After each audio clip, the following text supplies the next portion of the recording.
ମେଘମାଳରେ ଶୀଘ୍ର ଆସୁଥିବା ଆମ୍ଭମାନଙ୍କ ପ୍ରଭୁ ଯୀଶୁଖ୍ରୀଷ୍ଟଙ୍କର ଅତି ପବିତ୍ର ଓ ବହୁମୂଲ୍ୟ ନାମରେ ଆପଣ ସମସ୍ତଙ୍କୁ ଆଉ ଏକ ନୂତନ ପ୍ରସଙ୍ଗରେ ପୁନର୍ବାର ମୁଁ ସ୍ୱାଗତ କରେ। ପ୍ରତିଦିନ ଭଳି ଆଜି ମଧ୍ୟ ପ୍ରଭୁଙ୍କର ବାକ୍ୟକୁ ନେଇ ଆପଣମାନଙ୍କ ନିକଟରେ ଆସିବା ପାଇଁ ଆଉ ଏକ ପ୍ରସଙ୍ଗରେ ଆପଣମାନଙ୍କ ସହିତ ଅଳ୍ପ ସମୟ ଧରି କଥାବାର୍ତ୍ତା ହେବା ପାଇଁ ସ୍ୱର୍ଗର ପରମେଶ୍ୱର ପୁନର୍ବାର ଏହି ସୁନ୍ଦର ସୁଯୋଗ ମୋ ଜୀବନରେ ଯୋଗ କଲେ।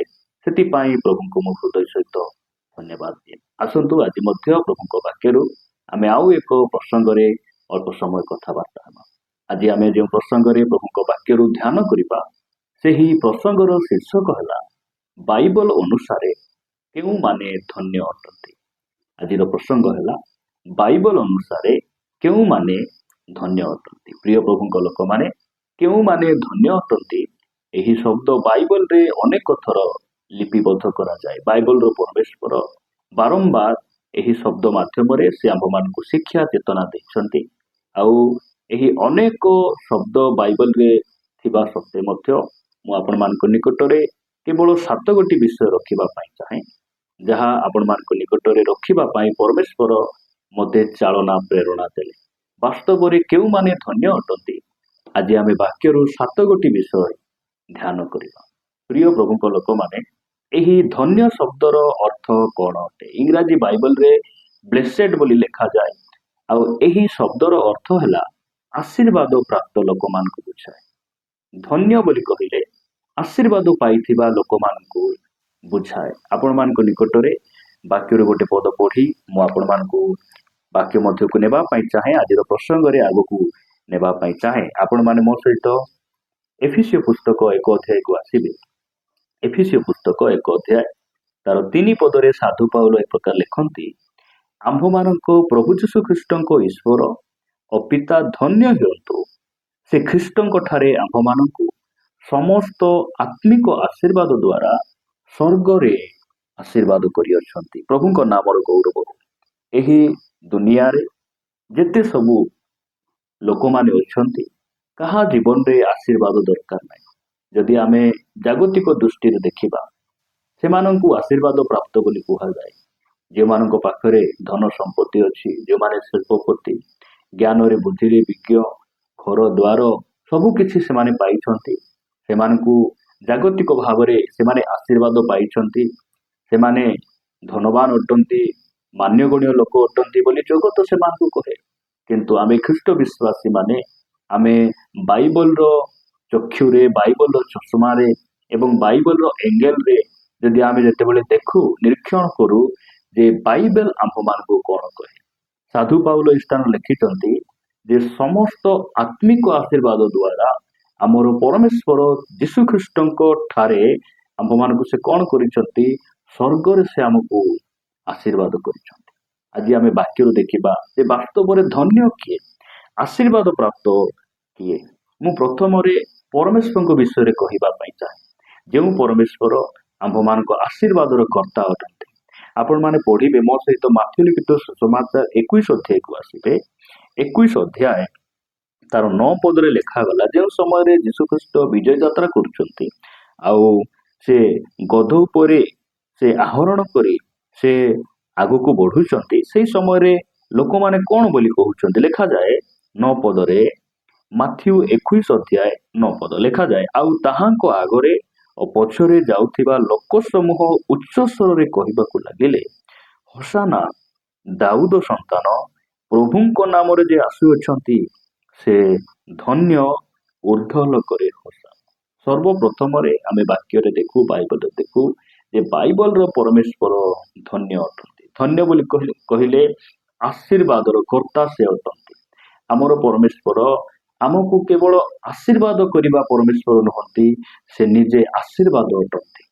ସେ ଆମ ପାଇଁ ଆଶୀର୍ବାଦ ଅଟନ୍ତି। ପରମେଶ୍ୱର ଆଶୀର୍ବାଦର କର୍ତ୍ତା ଅଟନ୍ତି। ପ୍ରିୟ ପ୍ରଭୁଙ୍କ ଲୋକମାନେ, ପ୍ରଭୁ ଆମମାନଙ୍କୁ ଅନୁଗ୍ରହ କରନ୍ତୁ। ଆଜି ଆପଣମାନଙ୍କ ନିକଟରେ ମୁଁ 7 ବିଷୟ ରଖିବା ପାଇଁ ଚାହେଁ ଯେ ବାସ୍ତବରେ କେଉଁମାନେ ଆଶୀର୍ବାଦ ପାଇଥିବା ଲୋକମାନେ ବା କେଉଁମାନେ ଧନ୍ୟ ବୋଲି ବାଇବଲ ସେମାନଙ୍କୁ କହେ। ଆପଣମାନେ ମୋ ସହିତ ପଢିବେ ରୋମିଓ ପୁସ୍ତକ 4 ଅଧ୍ୟାୟ। ରୋମିଓ ପୁସ୍ତକ 4 ଅଧ୍ୟାୟ 7 ଆଉ 8 ପଦ ମୁଁ ଆମ ସମସ୍ତଙ୍କ ନିମନ୍ତେ ପଢିବା ପାଇଁ ଚାହେଁ। ଲେଖାଯାଏ, ଯେଉଁମାନଙ୍କର ଅପରାଧ ସବୁ କ୍ଷମା ହୋଇଅଛି ଆଉ ଯେଉଁମାନଙ୍କର ପାପ ସବୁ ଆଚ୍ଛାଦିତ ହୋଇଅଛି ସେମାନେ ଧନ୍ୟ। 8 ପଦରେ ଲେଖାଯାଏ, ପ୍ରଭୁ ଯେଉଁ ଲୋକର ପାପ ଗଣନା କରିବେ ନାହିଁ ସେମାନେ ଧନ୍ୟ। ମୁଁ ପ୍ରଭୁଙ୍କୁ ଧନ୍ୟବାଦ ଦିଏ। ଲେଖାଯାଏ, ଯେଉଁମାନଙ୍କର ଅପରାଧ ସବୁ କ୍ଷମା ହୋଇଅଛି ସେମାନେ ଧନ୍ୟ ଅଟନ୍ତି। ଧନ୍ୟ ଆମ୍ଭେମାନେ ଯେ ଆମ୍ଭମାନଙ୍କର ଅପରାଧ କଣ ହେଇଛି? କ୍ଷମା ହେଇଛି। କେମିତି କ୍ଷମା ହେଲା? ଆମେ ଦାନ ଦେଲୁ ବୋଲି ନାହିଁ, ଆମେ ଭଲ ଜୀବନ ଯାପନ କଲୁ ସେଥିପାଇଁ ନାହିଁ, ଆମମାନଙ୍କର କର୍ମ ଆମମାନଙ୍କର ଧର୍ମ ଦ୍ୱାରା ନୁହେଁ। କେମିତି ଆମେ ଆମର ଅପରାଧ ଆମେ କ୍ଷମା ପାଇଲୁ? ଏଫେସୀୟ ପୁସ୍ତକ 1 ଅଧ୍ୟାୟ 7 ପଦରେ ଲେଖାଯାଏ, ତାହାଙ୍କର ଅନୁଗ୍ରହ ରୂପ ନିଧି ଅନୁସାରେ ଆମ୍ଭେମାନେ ସେହି ପ୍ରିୟତମଙ୍କ ଠାରେ ତାହାଙ୍କ ରକ୍ତ ଦ୍ୱାରା ମୁକ୍ତି ଅର୍ଥାତ୍ ଅପରାଧ ସବୁ କ୍ଷମା ପ୍ରାପ୍ତ ହୋଇଅଛୁ। ପ୍ରଭୁଙ୍କ ନାମର ଗୌରବ। ପ୍ରିୟମାନେ, ଏହି ଦୁନିଆରେ ଆମେ କଣ ପାଇଲୁ କି ନାହିଁ ବଡ଼ ବିଷୟ ନାହିଁ।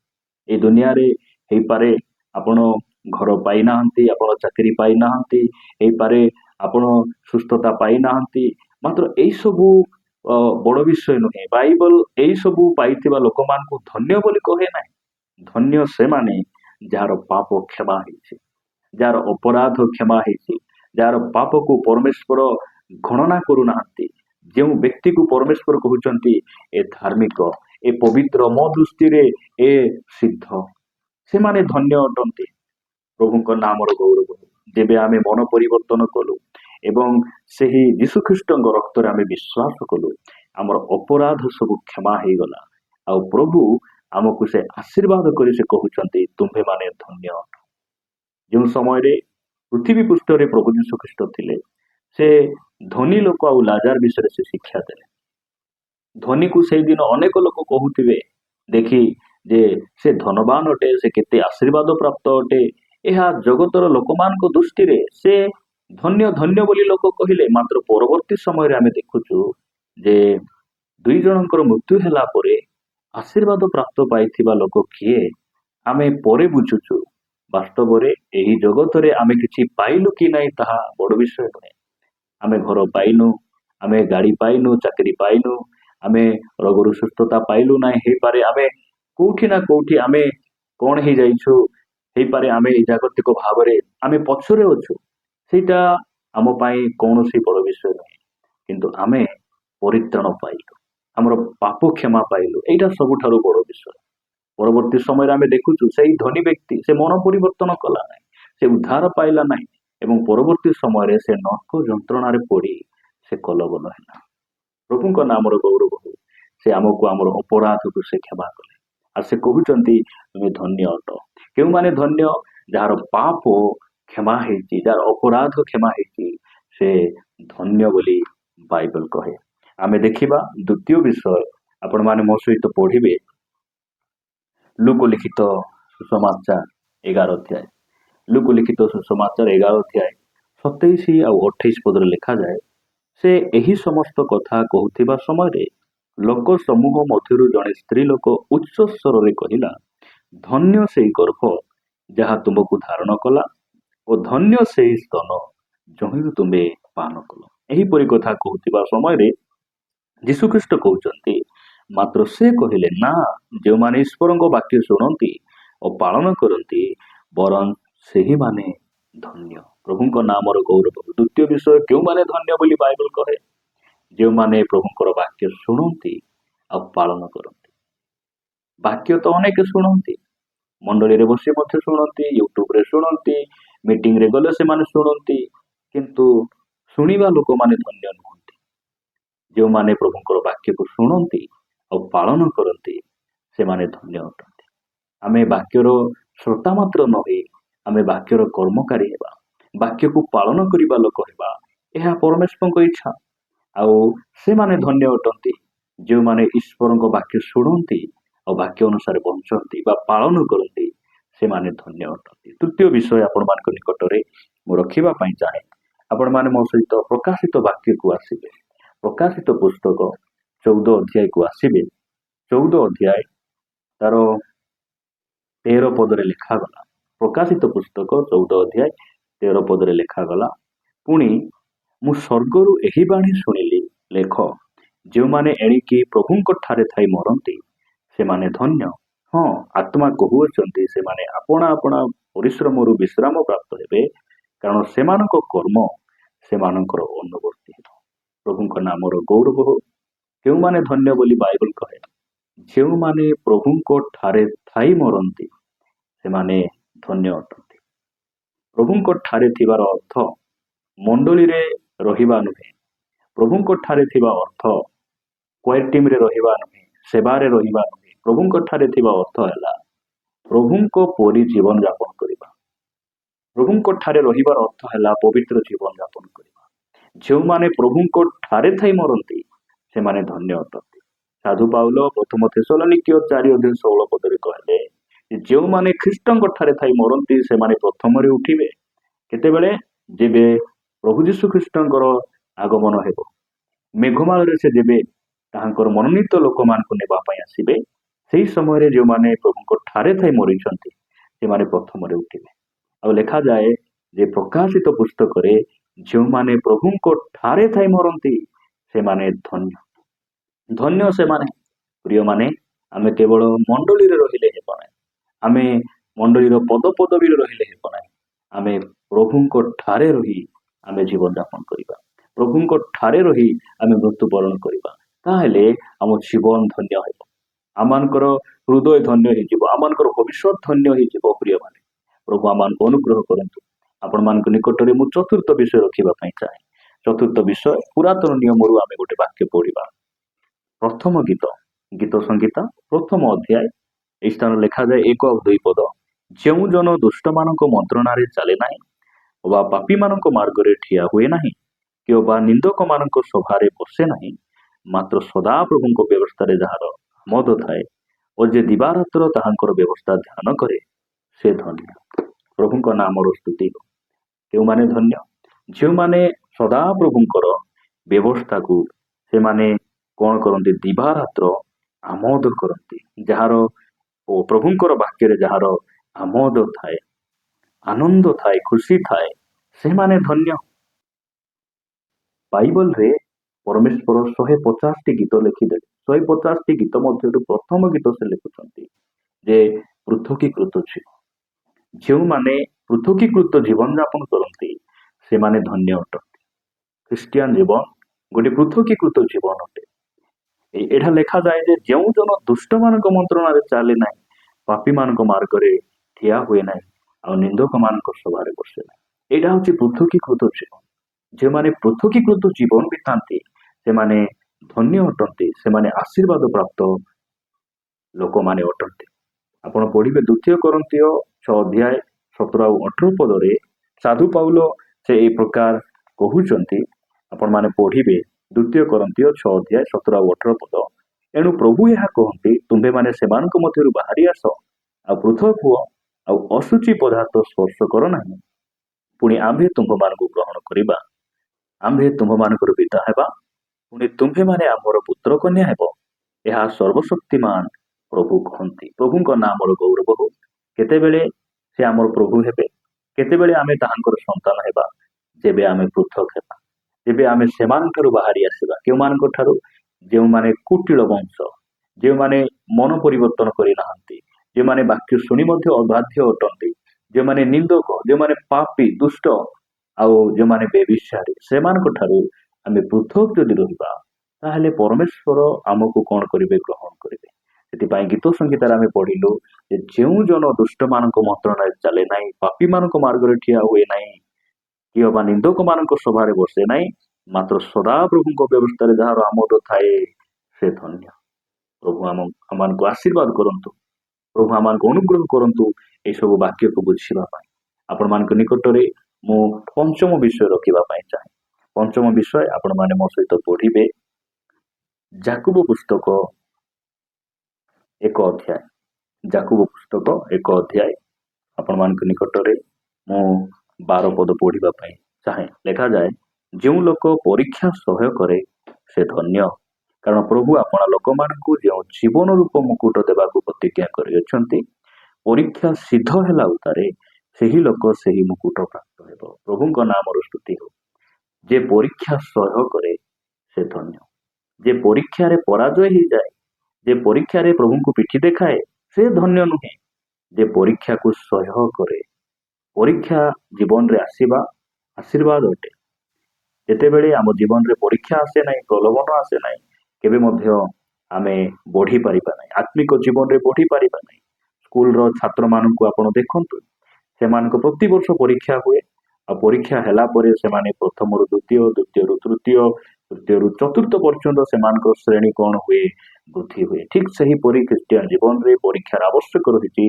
ଆଉ ଯାକୁବ ସେ ଲେଖୁଛନ୍ତି ଯେ ପରୀକ୍ଷା ସହ୍ୟ କରେ ସେ ଧନ୍ୟ। ଖ୍ରୀଷ୍ଟିଆନ ଜୀବନ ଗୋଟେ ପରୀକ୍ଷିତ ଜୀବନ, ଦୁଃଖ, ନିନ୍ଦା, ତାଳନା, ସମସ୍ୟା ଦେଇଯିବା ଜୀବନ ଅଟେ ପ୍ରିୟମାନେ। ଆଉ ଆମେ ପରୀକ୍ଷାରେ ଆମେ ଯେ ପ୍ରକାର ପଢି ନ ଯିବା, ଆମେ ସହ୍ୟ କରିବା। ସେଥିପାଇଁ ଯୀଶୁଖ୍ରୀଷ୍ଟ କହିଲେ ଯେ ତୁମ୍ଭେମାନେ ପରୀକ୍ଷାରେ ଯେପରି ନ ପଡ, ଏଥିପାଇଁ ଜାଗି ରହି ପ୍ରାର୍ଥନା କର। ପ୍ରଭୁ ଆମମାନଙ୍କୁ ଅନୁଗ୍ରହ କରନ୍ତୁ। ଷଷ୍ଠ ବିଷୟ ଆମେ ଦେଖିବା ପ୍ରକାଶିତ ବାକ୍ୟ 16 ଅଧ୍ୟାୟକୁ ଆସିବେ। ପ୍ରକାଶିତ ପୁସ୍ତକ 16 ଅଧ୍ୟାୟ ତାର 6 ପଦରେ ଏ ପ୍ରକାର ଲେଖାଯାଏ। ପ୍ରକାଶିତ ବାକ୍ୟ 16 ଅଧ୍ୟାୟ 15 ପଦରେ ଏ ପ୍ରକାର ଲେଖାଯାଏ, ଦେଖ ଆମ୍ଭେ ଚୋର ପରି ଆସୁଅଛୁ, ଯେ ଜାଗ୍ରତ ଥାଇ ଆପଣା ବସ୍ତ୍ର ରକ୍ଷା କରେ ସେ ଧନ୍ୟ, କାରଣ ତାହା କଲେ ସେ ଉଲଙ୍ଗ ହୋଇ ବୁଲିବ ନାହିଁ ଓ ଲୋକେ ତାହାର ଲଜ୍ଜା ଦେଖିବେ। ଏ ସ୍ଥାନ ଲେଖାଯାଏ ଯେ ଜାଗ୍ରତ ରହି ଆପଣା ବସ୍ତ୍ର ରକ୍ଷା କରେ ସେ ଧନ୍ୟ। ଏହି ବସ୍ତ୍ର କହିଲେ ପରିତ୍ରାଣକୁ ବୁଝାଏ ଏବଂ ସାଧୁମାନଙ୍କର ପବିତ୍ର ଜୀବନ ସ୍ୱଭାବକୁ ବୁଝାଏ। ଯେମାନେ ବସ୍ତ୍ରକୁ ରକ୍ଷା କରନ୍ତି ସେମାନେ ଧନ୍ୟ। ନିଜର ବିଶ୍ୱାସ ମତକୁ ଯେମାନେ ଧରି ରହୁଛନ୍ତି, ପରୀକ୍ଷାରେ, ଦୁଃଖରେ, ସମସ୍ୟାରେ, ନିନ୍ଦା ତାଳନାରେ, ସବୁ ସମୟରେ ଜୀବନର ଶେଷ ନିଶ୍ୱାସ ପର୍ଯ୍ୟନ୍ତ ଯେ ବସ୍ତ୍ରକୁ ରକ୍ଷା କରିଛନ୍ତି ସେ ଧନ୍ୟ। ଯେବେ ଆମେ ବାପ୍ତିଜିତ ହେଲୁ, ଆଉ ସେହିଦିନ ଆମେ ଯୀଶୁଖ୍ରୀଷ୍ଟଙ୍କୁ କ'ଣ କଲୁ? ପରିଧାନ କଲୁ। ପରିତ୍ରାଣକୁ ଆମେ ପିନ୍ଧିଲୁ। ସେହି ପରିତ୍ରାଣକୁ ଆମେ ମଳିନ ନ କରି ଯଦି ଆମେ ଧରି ରଖୁଛୁ, ରକ୍ଷା କରୁଛୁ, ତାହେଲେ ଆମେ ଧନ୍ୟ ଅଟୁ। ପ୍ରିୟମାନେ, ପ୍ରଭୁ ଆମମାନଙ୍କୁ ଅନୁଗ୍ରହ କରନ୍ତୁ। ବାକ୍ୟ କହେ ଯେ ଶେଷ ପର୍ଯ୍ୟନ୍ତ ଧୈର୍ଯ୍ୟ ଧରି ରହିବ ସେ ପରିତ୍ରାଣ ପାଇବ। ସେ ପରିତ୍ରାଣ ପାଇବ। ଏହା ବାଇବଲ ଆମକୁ ସ୍ପଷ୍ଟ ଭାବରେ କହେ। ଶେଷ ବିଷୟ ଆଉ ସପ୍ତମ ବିଷୟ ଆପଣଙ୍କ ନିକଟରେ ମୁଁ ରଖିବା ପାଇଁ ଚାହେଁ। ଆପଣମାନେ ସେହି ପ୍ରକାଶିତ ବାକ୍ୟ 20 ଅଧ୍ୟାୟ, ପ୍ରକାଶିତ ବାକ୍ୟ 20 ଅଧ୍ୟାୟ ମୋ ସହିତ ଆପଣମାନେ ପଢିବେ। 6 ପଦ ଲେଖାଯାଏ, ଯେଉଁମାନେ ପ୍ରଥମ ପୁନରୁତ୍ଥାନର ଅଂଶୀ ହୁଅନ୍ତି ସେମାନେ ଧନ୍ୟ ଓ ପବିତ୍ର। ସେମାନଙ୍କ ଉପରେ ଦ୍ୱିତୀୟ ମୃତ୍ୟୁର କୌଣସି ଅଧିକାର ନାହିଁ, ବରଂ ସେମାନେ ଈଶ୍ୱରଙ୍କ ଓ ଖ୍ରୀଷ୍ଟଙ୍କ ଯାଜକ ହୋଇ 1,000 ବର୍ଷ ପର୍ଯ୍ୟନ୍ତ ତାହାଙ୍କ ସହିତ ରାଜତ୍ୱ କରିବେ। ପ୍ରଭୁଙ୍କ ନାମର ଗୌରବ। କେଉଁମାନେ ଧନ୍ୟ ଅଟନ୍ତି? ଯେଉଁମାନେ ପ୍ରଥମ ପୁନରୁତ୍ଥାନର ଅଂଶୀ ହୁଅନ୍ତି। ସେଥିପାଇଁ ଲେଖାଗଲା ଯେ ଯେଉଁମାନେ ଖ୍ରୀଷ୍ଟଙ୍କ ଠାରେ ଥାଇ ମରନ୍ତି ସେମାନେ ପ୍ରଥମରେ ଉଠିବେ। ପ୍ରଥମ ପୁନରୁତ୍ଥାନର ଅଂଶୀ ହେବାର ଆବଶ୍ୟକ ରହିଛି। ଆଉ ଯେଉଁମାନେ ପ୍ରଥମ ପୁନରୁତ୍ଥାନର ଅଂଶୀ ହେବେ ସେମାନେ ଧନ୍ୟ। ପ୍ରଥମ ପୁନରୁତ୍ଥାନର ଅଂଶୀ ବୋଲି କହିଲା ବେଳେ ଦ୍ୱିତୀୟ ପୁନରୁତ୍ଥାନ ମଧ୍ୟ ରହିଛି। ଦ୍ୱିତୀୟ ପୁନରୁତ୍ଥାନ କେତେବେଳେ ହେବ? ଯେତେବେଳେ ବିଚାର ହେବ। ସେହି ସମୟରେ ଦଣ୍ଡ ଦେବା ନିମନ୍ତେ ସେଇଟା ଦଣ୍ଡର ପୁନରୁତ୍ଥାନ। ଆଉ ସେହି ପୁନରୁତ୍ଥାନ ଦ୍ୱିତୀୟ ମୃତ୍ୟୁର ପୁନରୁତ୍ଥାନ ଅଟେ। ମାତ୍ର ବାଇବଲ କହେ ଯେଉଁମାନେ ପ୍ରଥମ ପୁନରୁତ୍ଥାନର ଅଂଶୀ ସେମାନେ ଧନ୍ୟ ଅଟନ୍ତି। ପ୍ରଭୁ ଆମମାନଙ୍କୁ ଅନୁଗ୍ରହ କରନ୍ତୁ। ପ୍ରିୟ ଭାଇ ଭଉଣୀ ମାନେ, ବାଇବଲ କହେ ଯେ କେଉଁମାନେ ଧନ୍ୟ ଅଟନ୍ତି? ଯାହାର ଅପରାଧ କ୍ଷମା ହେଇଛି। ଦ୍ୱିତୀୟ ବିଷୟ, ଯେଉଁମାନେ ଈଶ୍ୱରଙ୍କ ବାକ୍ୟ ଶୁଣି ପାଳନ କରନ୍ତି ସେମାନେ ଧନ୍ୟ ଅଟନ୍ତି। ତୃତୀୟ ବିଷୟ, ଯେଉଁମାନେ ପ୍ରଭୁଙ୍କ ଠାରେ ଥାଇ ମରନ୍ତି ସେମାନେ ଧନ୍ୟ ଅଟନ୍ତି। ଚତୁର୍ଥ ବିଷୟ, ଯେଉଁମାନେ ପୃଥକୀକୃତ ଜୀବନଯାପନ କରୁଛନ୍ତି ସେମାନେ ଧନ୍ୟ ଅଟନ୍ତି। ପଞ୍ଚମ ବିଷୟ, ଯେଉଁ ଲୋକ ପରୀକ୍ଷା ସହ୍ୟ କରେ ସେ ଧନ୍ୟ। ଏବଂ ଷଷ୍ଠ ବିଷୟ, ଯେ ଜାଗ୍ରତ ଥାଇ ଆପଣା ବସ୍ତ୍ର ରକ୍ଷା କରେ ବା ପରିତ୍ରାଣ ବିଶ୍ୱାସ ମତକୁ ଧରି ରଖେ ସେ ଧନ୍ୟ। ସପ୍ତମ ବିଷୟ ଆମେ ଦେଖୁଛୁ, ଯେଉଁମାନେ ପ୍ରଥମ ପୁନରୁତ୍ଥାନର ଅଂଶୀ ସେମାନେ ଧନ୍ୟ ଅଟନ୍ତି। ପ୍ରଭୁ ଏହି ବାକ୍ୟ ଦେଇ ଆମ ସମସ୍ତଙ୍କୁ ପ୍ରଚୁର ଭାବରେ ଆଶୀର୍ବାଦ କରନ୍ତୁ। ଆସନ୍ତୁ ଆମେ ପଦେ ପ୍ରାର୍ଥନା କରିବା। ପ୍ରେମିକ ସ୍ୱର୍ଗୀୟ ପିତା, ଆମେ ତୁମକୁ ଧନ୍ୟବାଦ ଦେଉଛୁ। ପିତା, ତୁମେ ଆମମାନଙ୍କୁ ଅନୁଗ୍ରହ କରି ତୁମ ବାକ୍ୟ ଦ୍ୱାରା ଶିକ୍ଷା ଦେଲ, ସେଥିପାଇଁ ତୁମ ନାମର ଗୌରବ ହଉ। ପ୍ରଭୁ, ଆମେ ଆଶୀର୍ବାଦ ପ୍ରାପ୍ତ ନଥିଲୁ, ଆମର ଜୀବନ ମୂଲ୍ୟହୀନ ଥିଲା। ପ୍ରଭୁ, ତୁମେ ଆମ ଜୀବନରେ ଆସିଲ। ଆମକୁ ପ୍ରଭୁ ତୁମେ ଆମ ଜୀବନର ମୂଲ୍ୟକୁ ବଢାଇଲ, ଆମକୁ ତୁମେ ଧନ୍ୟ କଲ, ସେଥିପାଇଁ ତୁମ ନାମର ଗୌରବ ହଉ। ବାପା, ଯଦି ଯଦି ଆମେ ଏଇ 7 ଗୋଟି ବିଷୟରେ କୋଉଠି ବି ଆମ ଜୀବନରେ ଉଣା ଅଛି, ଆମେ ନିଜକୁ ସଜାଡ଼ିବା ପାଇଁ ତୁମେ ଆମମାନଙ୍କୁ ଅନୁଗ୍ରହ କର। ତୁମ ବାକ୍ୟ ଦେଇ ଆମମାନଙ୍କୁ ଧରି ରଖ, ଆତ୍ମାଙ୍କ ସାହାଯ୍ୟରେ ପ୍ରତିଦିନ ପ୍ରସ୍ତୁତ କରି ଗୌରବ। ପ୍ରାର୍ଥନା ପ୍ରିୟ ପ୍ରଭୁ ଯୀଶୁଙ୍କ ନାମରେ ମାଗୁଛି, ଆମେନ୍।